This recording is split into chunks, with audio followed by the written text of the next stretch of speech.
All right, guys, you know what the vibes are. It's Real Cap Talk back for another episode. I know it's been about a week and a half, but like we said, trying to get these episodes out while doing school and all on Zoom is kind of a trip. So work with us. But Corey, heard you want to start off with something.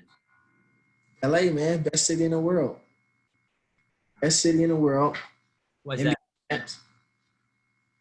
World Series champs. Best city in the world. Read that right? LA. It's the best city in the world, bro. You agree? If you say so. If you say so. If I say so. Man, honestly, I didn't want to post anything because we've had a past of choking. So I didn't put anything on Snapchat like taunting like when we were winning games until really Julio got down to the last stretch. And I think I put Mookie's home run on there. Mookie's my boy, man. I even liked him when he was with the Red Sox. I like Mookie. So I was when he came to the Dodgers, I did tweet about that when we first got him. So I'm like, Mookie, boy. Then what was next? Then after that, it was crazy because I started recording because Julio got I think he 3 strikes in a row to end the game. And I recorded the last 2 of them. He struck. Yeah, it was 3 strikes in a row. Quick little, get him out of here, baby. And I recorded the last one, the last 2 of them that were so close. Hey, man, I was sad. Nobody wanted to talk to me. I was hurt. I tried calling people. Nobody wanted to talk to me. It's like nobody like LA fans right now, and we on top. So Corey's a baseball fan now, if y'all didn't know. Never once has he talked about baseball on this podcast. I don't think we've ever even had a conversation about baseball in person, but Corey comes out here, LA. I've talked to Karina about baseball a lot. Talked to Karina about baseball, even when the Punk Astros was cheating and stuff. I'll say this: the Dodgers were due. If they were going to choke again this year, then that thing would have got blown up. And it would have been tough. Yeah, but let me show y'all something. Y'all don't screenshot me, man. Don't screenshot me. I'll show y'all a throwback. I don't want this going anywhere. Let it stay here. We were at a Dodgers game. You on the far right? Yep. Who knows what I was wearing? I can't see it. It's me and some friends of my brother. Yeah.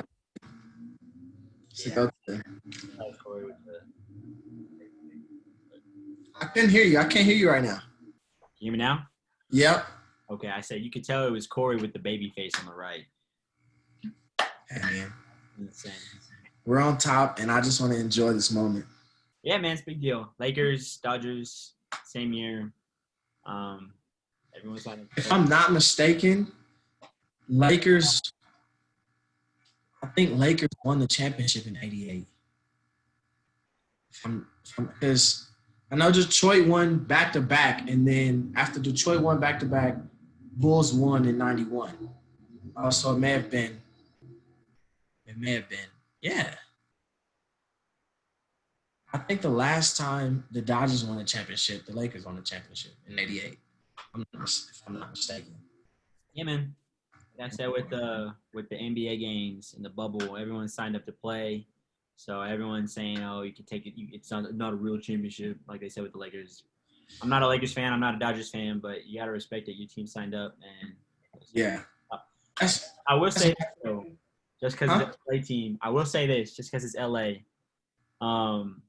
LA, big market team, no matter what the sport is. So they got the money.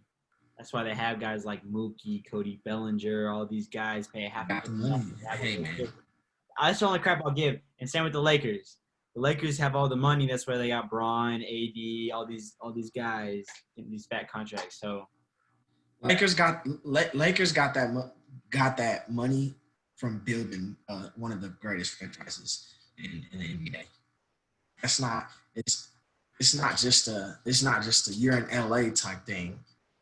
Lakers built this from Lakers built that from before people said. I mean, I wasn't alive during them times in the Lakers '60s. have been the Lakers since the '70s. Huh? Lakers have been the Lakers since the '70s. Yeah, I said I wasn't alive in the '60s and the '70s and stuff like that. But then the franchise is being built up. We don't say that about Boston. Now, Boston's that's an interesting discussion. Like, what is the best sports town in America? In terms of like history, you can do current events. Right now, LA probably has a throne with 2 World Series, but I mean, Boston's not a bad sports town either. You have the Celtics, the Patriots were a dynasty for 20 years.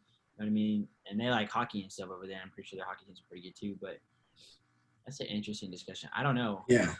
It's probably LA, Boston, New York. But people don't say that about Boston.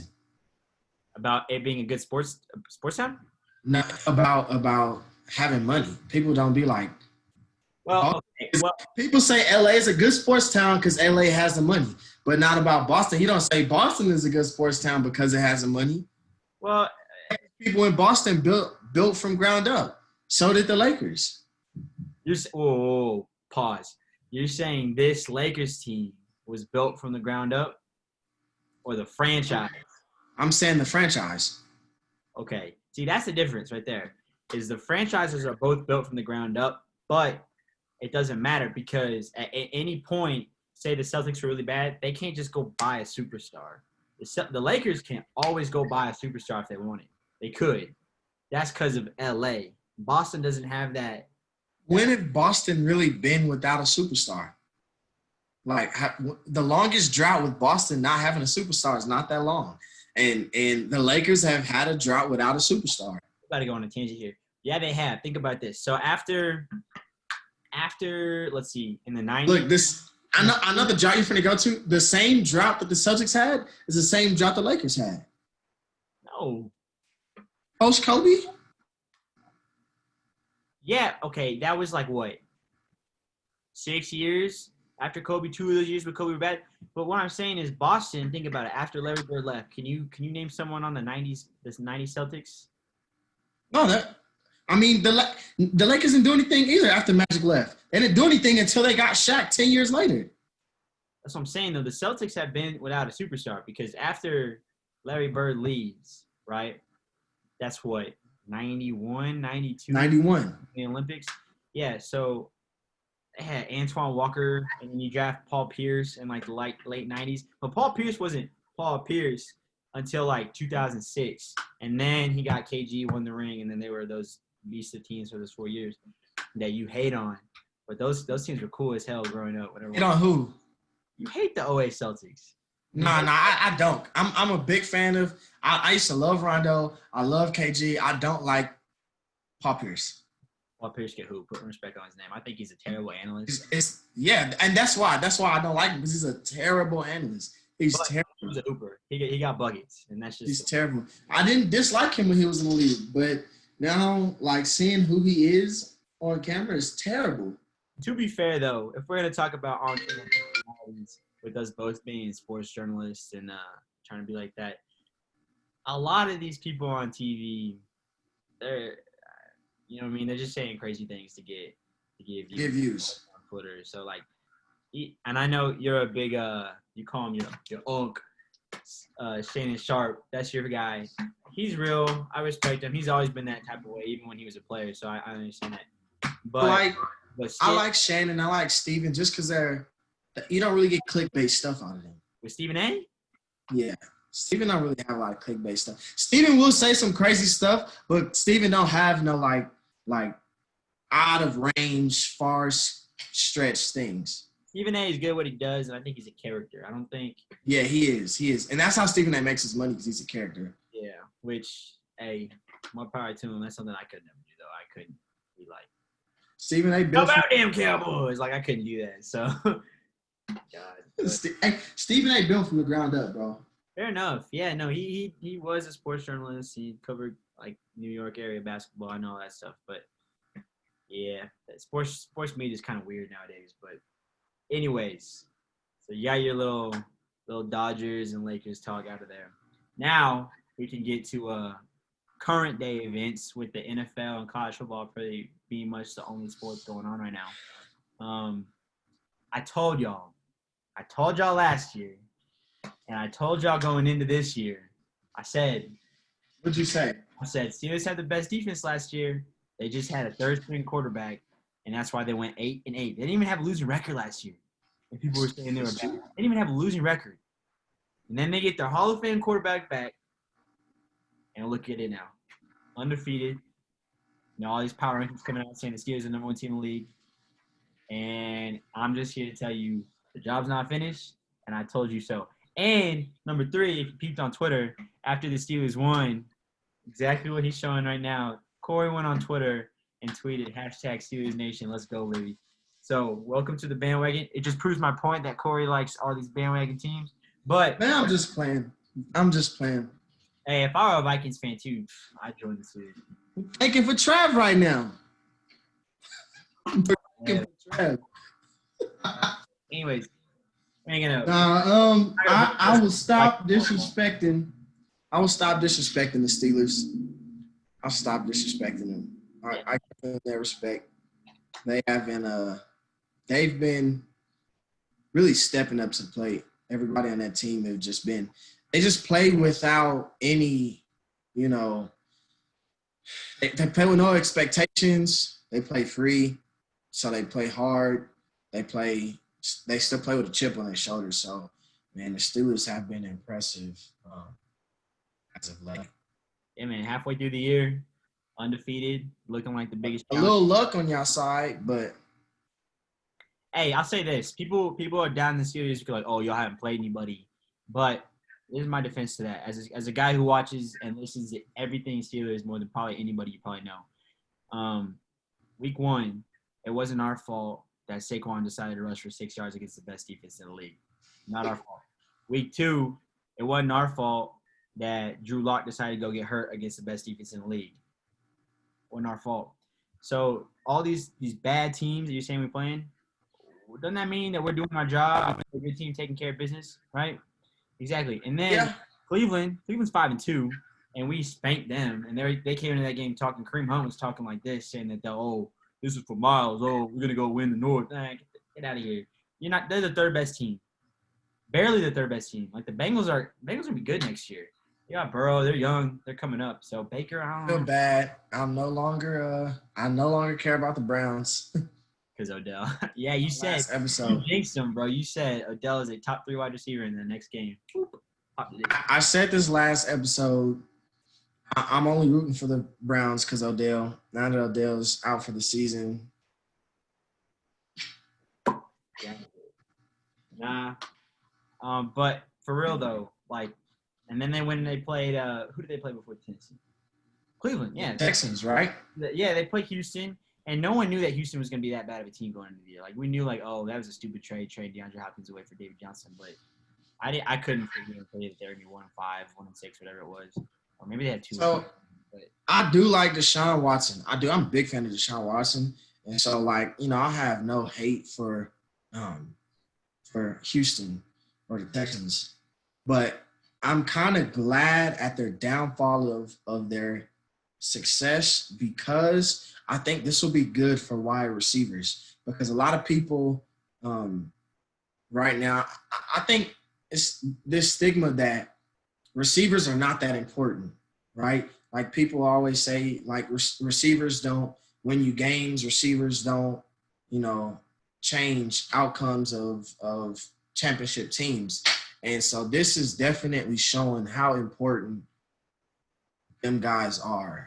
At the receiving position. I feel like the receivers get the most disrespect out of skill positions. Over running backs?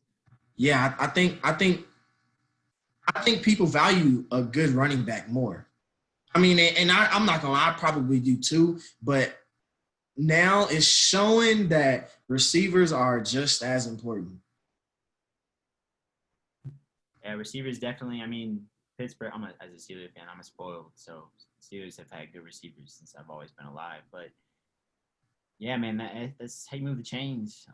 You don't have good receivers, you better have a good running back and a good offensive line. So, but like I said, Pittsburgh 6-0, going into Baltimore this Sunday. let me ask you this. As a Steelers fan, I don't think we are the best team in the league right now. I don't. Now, do I think at the end of the year we have a shot to be? Yeah, we're there. We're definitely a contender. But I still got Kansas City number one. And I know people don't really like Seattle, but as long as they got Russell Wilson, that's a tough out. That's a tough out, no matter how bad that defense might be. And I think they're a little bit ahead of Pittsburgh right now. And part of me is saying this just because I don't want to hype up Pittsburgh too much right now. Even with the loss to the Cardinals? Yeah, because I think Russell Wilson is going to be ready to play come playoff time. No matter how much – they could go on a 3-game losing streak right now, and I'm still going to have no worries about Seattle because Russell Wilson is that dude. They're in a tough division. They have the 49ers are coming back hot. Jimmy G looking good again. The Rams look good again. And then Arizona with Cliff is 5-2. So they don't have much room to slip up. But I don't know. I think for me right now it's a coin toss between Pittsburgh and Seattle for number 2. Baltimore, I don't really know. I haven't really watched a whole lot of Baltimore this year, but just being like a Steelers fan and like always like keeping an eye on them, it seems like they're the same team they were last year. You know what I mean? Their defense got a little bit better. They got Yannick Ngakoue, but from my freaking Falcons. But hey, I mean, the Ravens have always had great defensive players. Last year they had Earl Thomas, so you mean like it's not a huge change. But I think the winner of this game is gonna be who Kansas City plays. Steelers Ravens. Yeah, the winner of this Steelers Ravens game is gonna play Kansas City in the AFC Championship game. Yeah, but I don't think Tennessee can beat Baltimore or Pittsburgh, even with Tennessee beating them last year. I don't think so that's pretty much my top 4 just in a different order. My only thing, so I think everyone's riding this high horse on the Chiefs right now.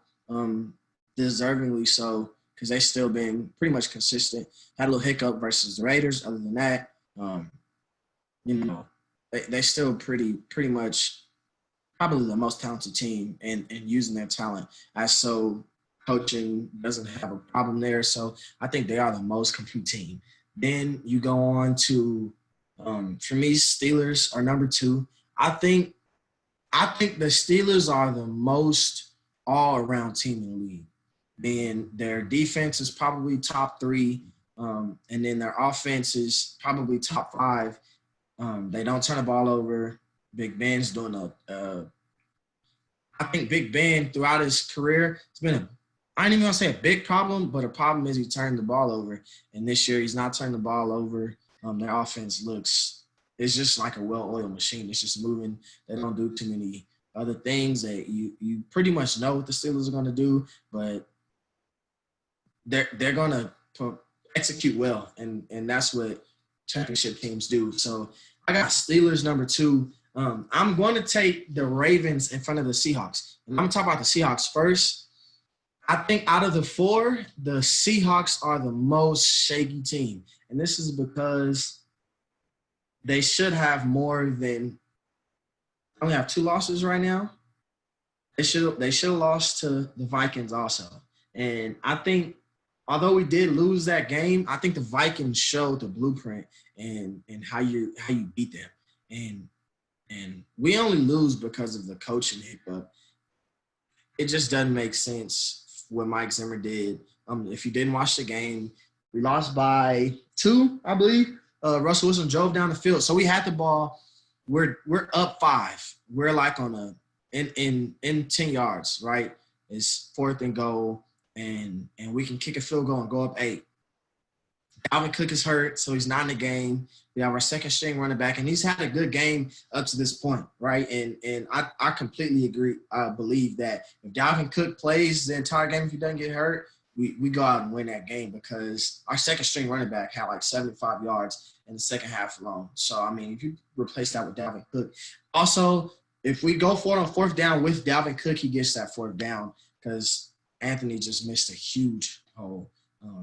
So we go for it on 4th down, and you give Russell Wilson the ball with over a minute left, and all he has to do is score a touchdown. It's too easy. And so they go and win that game. You can't make that mistake against the Seahawks. I will say that. Um, but I'm taking the Ravens over them because I do think the defense is much better than the Seahawks at least, and their offense is obviously I take Russell Wilson over Lamar right now because Russell's balling, but I don't know. I think I do know. I'm still taking the Ravens before the Seahawks just because they're just a harder team. If you can't stop the run, then you'll lose. Period. And that's you can't give up. You can't any one small thing playing against the Ravens is gonna be magnified. And that's why I love watching them. You one player doesn't fill a hole and they're out the gate. So I'm taking Ravens and Seahawks. Before I get my list, who's your sleeper team though that isn't in that top 4 that you could easily see being there on championship weekend? My sleeper team is probably the Cardinals. Probably the Cardinals. I think if their defense can continue playing like how they played Seattle, they'll be tough. They didn't. I don't think they really showed that throughout the season. But there was a few possessions against Seattle where that defense was just going crazy. So probably the Cardinals. Yeah, they got a deep secondary. They lost Chandler Jones, probably one of the best, if not the best, pass rusher in the league. He don't get talked about a lot. He led the league in sacks last year. Yeah. I think he was second. But they got Pat Pete, who's still doing it. They got Byron Murphy, young kid from Washington. They have Buda Baker. And Buda Baker. Yeah, like those guys are studs. So yeah, that defense is hard to pass on. But for my top 4, right now I have Kansas City. They got the crown just because they're the champs. They still got Mahomes. And at the end of the day, I haven't seen anyone stop them yet. So until that happens, they got number 1. Number 2, I'll take Pittsburgh. I think that defense is nasty. Even losing Devin Bush in the middle, who is their middle linebacker, 10th overall pick last year in the draft, popped his ACL 2 weeks ago. Even with him out, that defense is so deep. So deep. Like going into the year, they had 10 out of their 11 starters were first-round picks. So their defense is nasty. They got TJ Watt, probably going to be Defensive Player of the Year this year. And then you have – should have been last year. I always say that. And then you have Bud Dupree on the other side. Joe Hayden was a Pro Bowler last year. People don't even talk about that. Joe Hayden's back. He's back to being what he was back in the day when we were growing up. And those guys are Minka, obviously. So Cam Hayward, D-line's nasty. I got them at 2. Ben looks nice. Those receivers are so deep. That offense, it could be anybody any week. They have James Washington, Juju, Claypool, Deontay Johnson, Eric Ebron, James Conner. Like, all those guys are really good. Would be starters for any other team in the league. And then Ben looks good. I don't think Ben has had his game yet, though. I think he's playing within the offense. I think Ben, and it might be against Baltimore, just because people play different against Baltimore in that game. Ben's going to have a game where he throws like 5 touchdowns and like 300 yards, and people are going to be like, oh, yeah, that's right. Ben Roethlisberger is that good. Ben Roethlisberger is a first ballot Hall of Famer, 2-time Super Bowl champ. And so he should win comeback player of the year this year, the way the season's going now. But at 3, this is where it gets interesting for me, because at 3, I'm going to have Seattle. And at 4 is where I'm going to turn a lot of heads, because I think this team right now may not be the 4th team. They are definitely going to be the 4th team over Baltimore. I got Tampa. Tampa now with Antonio Brown. They cut their stride. They whacked Green Bay 2 weeks ago. And I don't even know who they played last week, but I know they won. Now you add AB, who AB for what he is. I don't like Antonio Brown. He used to be my guy, obviously. But for the clown that he is, if there's one thing you know about Antonio Brown is he's in football shape all the time. Hard worker. So he's going to be nasty. That offense is deep. Mike Evans, Godwin, Gronk, Antonio Brown, Leonard Fournette, Tom Brady, and Ronald Jones. That's nasty. And that defense. Is it too deep? No. Too deep? I think Antonio Brown with Arians used to be in Pittsburgh, the coach there. He used to be the OC for Ben, and he was there whenever we drafted Antonio Brown. He was there for 2 years with AB. And AB didn't play. AB didn't play then because AB was a 6th-round pick, but AB knows. He has to know coming into the situation, he's on a short leash. If he messes this up, it's over. Like there's no contracts coming up after this if he messes this up. Now, if Antonio Brown comes out and plays like Antonio Brown and doesn't talk in the media, doesn't have these IG live things going on where every week it's something new with him. If he's balling, dude, he's gonna get another fat contract after the end of this year, no matter what. I don't think another fat contract. I don't think Antonio Brown's gonna get another fat contract. This reminds me a lot, and it's crazy because it's Tom Brady, and this was 13 years ago. But Randy Moss had a bad reputation whenever he went into Tampa Bay. Randy Moss is still in his prime. I think Antonio Brown is too, even with him being 31 years old. Antonio Brown is the best football player I've ever seen, and I saw him live. He is. All right, bro. He is. And I don't know if he's the same AB. I don't know if he's the same AB. But that's the most talented football player I've ever seen. And I hate this. He's the most talented football player ever? No, that I've ever seen. I'm not saying ever. Seen live? No, that like watched on TV, but I've also seen him live. Who else? Argue it. Come on. I can make it. Argue it. Who's more? Odell's more talented than AB. Talented. He's more talented than AB. His injuries have stopped that. But we're talking about talent. Odell's more talented than AB. He's more athletic. He's faster. He's stronger. He jumps higher. He cuts faster. He jukes faster. Like, what are you saying right now? Okay, no, I really don't understand the hype with Odell. Numbers don't lie, and Antonio Brown for like 8 straight years had. I think AB's gonna come in here. The greatest 8 years a receiver's ever had. That's. If not, it's right there. And look. Julio's gonna pass that. It wasn't 8. He had 7 good years. Julio's gonna pass that. Look. 3 years ago, people talked about AB having the best 6 years a receiver's ever had. And that same 3 years ago, Julio Jones has had the best 5 years a receiver's ever had. Only reason that it wasn't 6 because Julio got hurt, was out that whole year, like his second year in the league, right? Then the year after that, Julio had the best 6 years a receiver's ever had. This is going to be his going on his 7th year. Julio will surpass all of AB's numbers. It's not Julio's fault AB got doing all the extra stuff. All I'm going to say is do not be surprised when Antonio Brown gets to Tampa Bay and that offense looks mean. Tom Brady's going to he's going to throw him. And Brown isn't going to throw fits on Tom Brady. If Tom Brady knows one thing, it's no shenanigans here. Like Tom Brady is 43, 42. He's here to win a Super Bowl. And if Antonio Brown does anything, compares about targets or anything like that, he's going to be like, all right, get out of here. But I don't think that's going to happen because I think they're friends. Hey, he's not going to get his targets like that.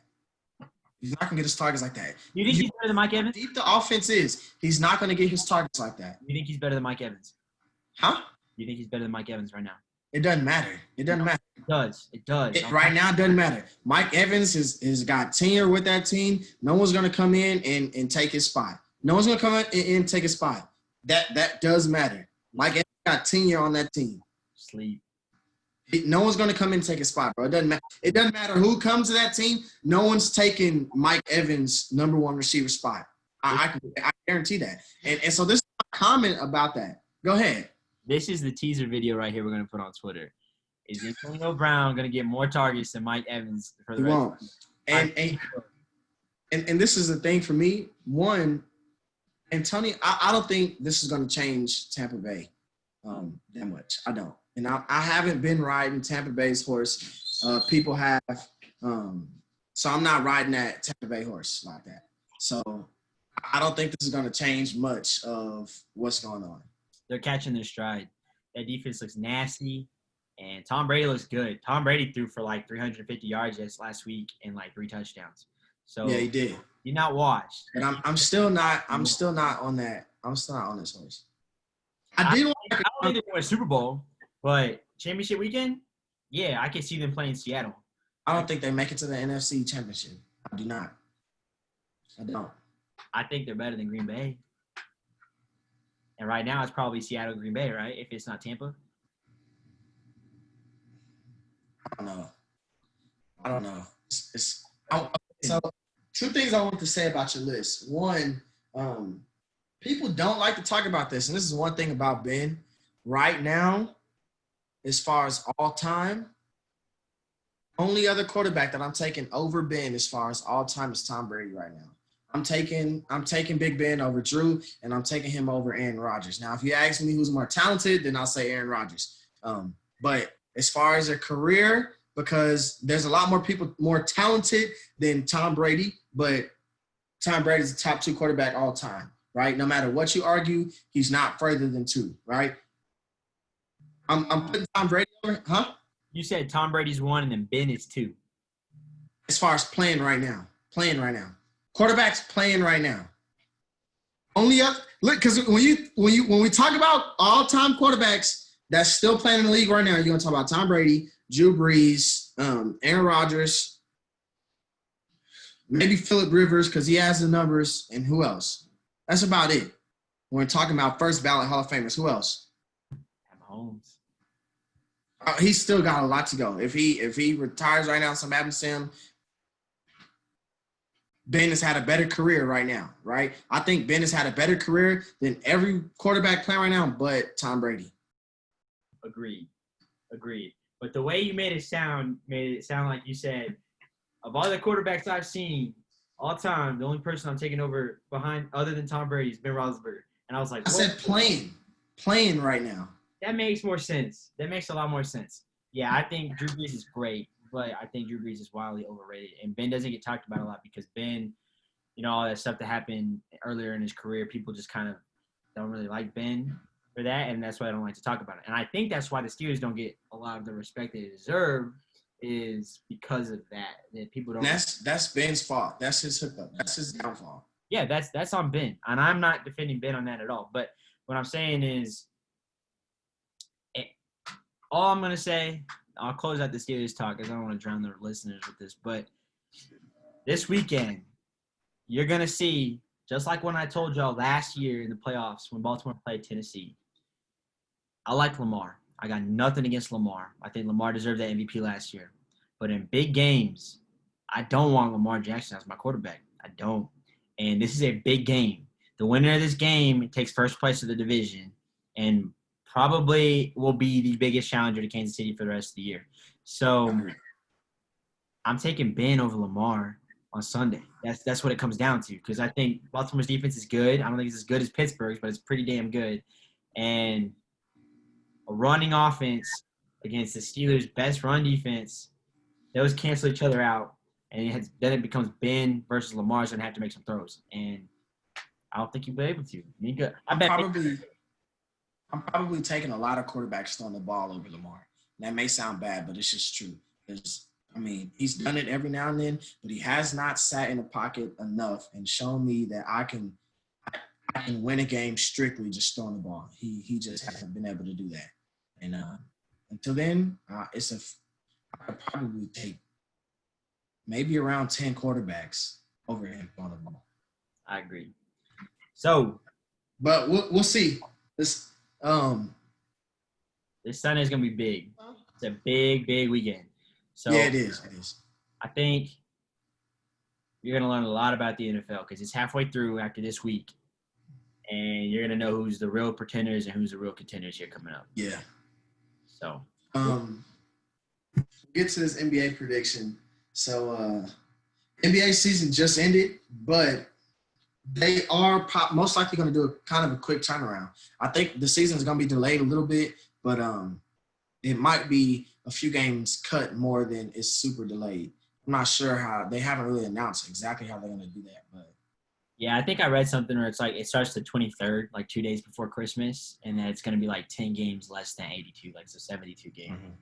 Mm-hmm. But what I want to know is – the Lakers obviously just won the championship. Obviously, free agency is always wild in the NBA, so this is a super early prediction. But who do you got as your Final Four in, I'm talking like conference championships, conference finals for the NBA? My Final Four, Lakers. I don't know what this Clippers team is going to be like. I don't know if they're going to break up. So I'm not sure. Sleeper pick is going to be Dallas. I think Dallas will be up there. 3 is the Warriors will get back to where they belong. They'll be a top team if they can stay healthy. But pretty much every important person on that team has had a year off, so they'll be back. And then 4th is going to be tough. If the Bucks actually get Chris Paul, woof, they'll be tough. So that's probably my 4. All right, I'll tell you mine. So number one still got to be the Lakers. I don't think this is LeBron James' most dominant team. I don't. Even with them winning last year, I still think that those Heat teams and those Cavalier teams, the second time he's back, were better than these Lakers teams. But they're still the best team right now, I think. Well, with that being said, I think they're beatable. And I think this is going to sound crazy, but some free agent or some trade is going to go down, and Phoenix is going to get somebody to make that team legit. I'm not saying they're going to beat the Lakers. I'm not saying that at all. But fringe 8 seed, those days are going to be over. Like, they're going to be a team coming up. This team, I don't know if you remember this. I bet you do. But, like, back in, 2012, 2013, this was, like, the end of the Spurs Heat kind of years. And this was when Steph Curry and Klay Thompson were really starting to, like, do stuff. This is what Phoenix reminds me of. With D-Book, and I don't know who his Klay Thompson is yet, but D-Book is nasty. Bradley Beal. Who'd you say? Bradley Beal. There's been some trade rumors about Bradley Beal. Exactly. If they get Brad Beal, D-Book, DeAndre Ayton, Kelly Oubre, like, that's a tough squad. It's a tough squad. And they got a coach that they believe in, too. So I want to say one thing before you give your 4. I didn't leave out the Nets on accident. I did that on purpose. I did not think the Nets will make it to the Eastern Conference Finals next year. So, do you think there's going to be like an in-house drama type thing, or is that going to be just? I think they're just going to mesh as well. I don't think they're going to mesh as well as everybody think. You got 2 top 10 players. I don't think they're going to mesh as well. And I think the Clippers have just showed that just because you have 2 top 10 players, it doesn't equal even a conference finals. Your team has to have some type of chemistry or some type of, thing going for them to just make it to Eastern or Western Conference Finals. I think it'll be interesting to see how well Steve Nash and Amari Stoudemire do coaching them up.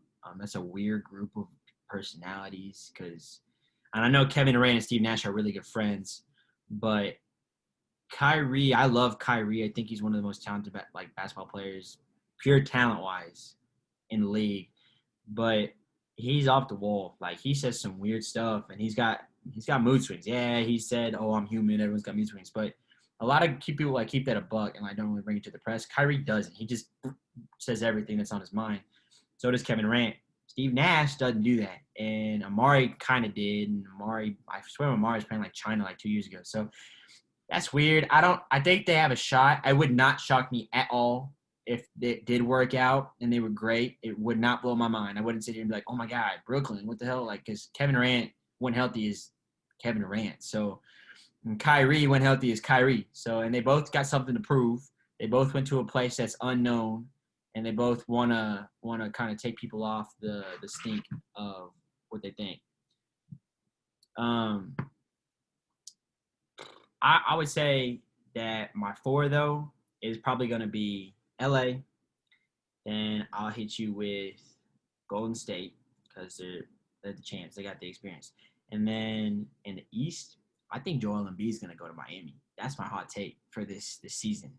I think Joel Embiid is going to Miami, and that's going to be back in the championship if he does. No doubt. And then my 4th team in the East, I'm anxious to see what Boston does. They're going to only be better because it was Tatum, Brown, and it's kind of the young guys. But Tatum and Brown will be a year older.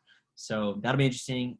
But I think Philly is going to be really interesting. So if Embiid stays, I think Philly will be really interesting because they just got Daryl Morey and Doc Rivers. And I know Doc Rivers kind of didn't work out with LA, but I blame that a lot more on Kawhi and PG than I do on Doc because I think Kawhi's kind of just an ass. I'm being real. But that'll be interesting. But Miami And then I think, I don't know, Boston, Miami, and Philly. Those are the ones those are the three, and Brooklyn that I'm like, yeah, all right, maybe they're in the Eastern Conference. This is gonna be a toss-up. Yeah, there's no like runaway. But we'll see if LeBron can still be LeBron next year, which he hasn't showed any signs of slowing down, but Father Time is undefeated, especially in basketball. So it's gonna be coming up here soon. The clock's ticking on his athleticism. He still gets up, but it's eventually gonna run out. I'm just waiting to see when that day comes. But That's the thing is you can see the inch or two that he doesn't have anymore, but at the same time, he's still probably the most, probably not the most, maybe like he's still top 5 most of the athletic player in the league. Yeah, and I think the real intriguing teams that you're gonna have to watch this year are definitely Dallas because they have Luka, and it's gonna be crazy to see where he goes. New Orleans because you got to watch Zion. You're gonna see if Zion is gonna be something or if Zion is just all hype. I think Zion's gonna be great next year. From everything I've heard, I've listened to, like JJ Redick on my podcast and like all these guys, and JJ Redick's been around the league for a long time, and he was like, "No, Zion's special. Zion doesn't even know what he could do yet, and that's the scary thing." So that'll be interesting. And Phoenix, I think those 3 teams are all real young, and those 3 teams are going to run the league next decade. So we shall see. We shall see. Yeah. That's everything. We are going. Mike been talking a lot of stuff about the Steelers, and so we're gonna put them on the hot seat. Put them on the hot seat. If the Steelers win this game, you guys will hear back from us Sunday. Yep, this Sunday we're gonna have an episode, instant reaction type thing, to see who won. So either I'm gonna be really mad or really happy. So if Pittsburgh win this game, everybody will know. Like if you beat Baltimore, everybody will know Pittsburgh is legit this year. There's gonna be no ifs, ands, or buts about it. So we shall see. Fight 2 weekends ago, Teofimo Lopez. That was a hell of a fight. That was a great fight. Yeah, that was a great fight. Coming up, Tank fights this week, Saturday. Javante fights. Yeah, he'll probably win, so that'll be interesting. It's Leo Santa Cruz. Yeah, Santa Cruz isn't a pushover, but he's too little. I think that's what it is. But yeah, Tech plays OU. I think they can get the upset. I would not be surprised. So I like Henry. Henry Colombi's nice. I like Henry. He's mobile, and he reminds me a lot of take this with a huge grain of salt. Reminds me a lot of how the offense looked with Pat Mahomes. He does not have the arm strength or the talent of Pat Mahomes, but he's a mobile quarterback that can make the throws that he needs to, and that is what Pat Mahomes did at Texas Tech. So, yeah, man. Sunday you'll hear us back, but I'm Corey, I'm Mike, and this is Corey, and it's been Real Cap Talk. So, no cap. No cap. I need to find a hat, bro. Hold up. You caught me off guard. I got a beanie. It's been cold. It's like cold as hell. So. Oh, it's like a no cap. No cap. So, peace.